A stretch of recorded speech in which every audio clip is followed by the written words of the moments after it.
Hello folks, welcome to Yardie's kitchen. Today we are making red pea soup. I have some beef neck bones and some red kidney beans, and guys, we have coconut milk and chicken foot that we plan to clean up. So we're gonna do now is clean that up. And then we want to wash our beef neck bones thoroughly. And we have our instant pot that we just plan to throw them in. And we're going to cook this with some garlic and the red peas. Guys, we're cooking this together. So you can add a little bit of salt. I'm adding some garlic ginger paste as well. And we want to season this a little bit, so I am putting some steak seasoning on it. As I said, you can use whatever you so choose. So we're hunting flavors, right?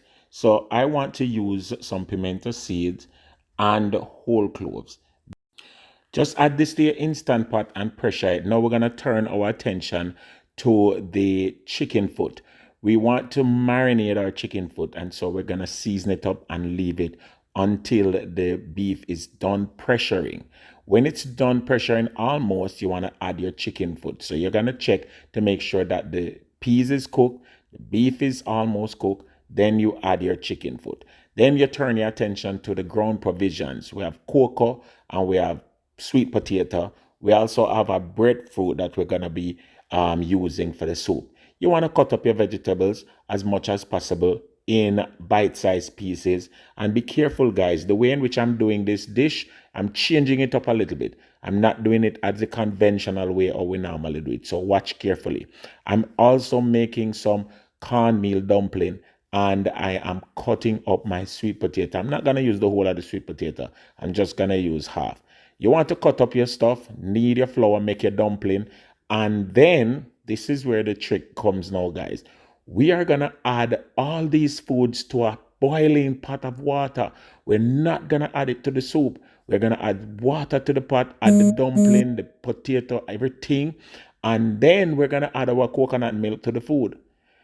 Once the meat and the peas is cooked and the chicken foot, then we're gonna take this now, guys, and add the whole of this to the ground provisions. Little bit different, as I said before, but it works because now the food won't break apart in the soup, and the soup will get the full 100% of cooking that it needs. I am cutting up my carrots and I'm adding a little bit of thyme, and I'm seasoning the pot like how I normally would do so. And now the difference is clear. It look like red pea soup, don't? Add your carrots last minute. Then I add a little bit of cilantro. I add some, you want to stir your pot off as often as you can. Make sure the peas don't stick at the bottom of the pot. Make sure you have enough liquid in the pot. And then you want to finish up with your little vibes. Any little vibes that you use in your regular soup, you want to finish up with that. Make sure you add your country pepper and your scallion or whatever else you so choose. And guess what, guys?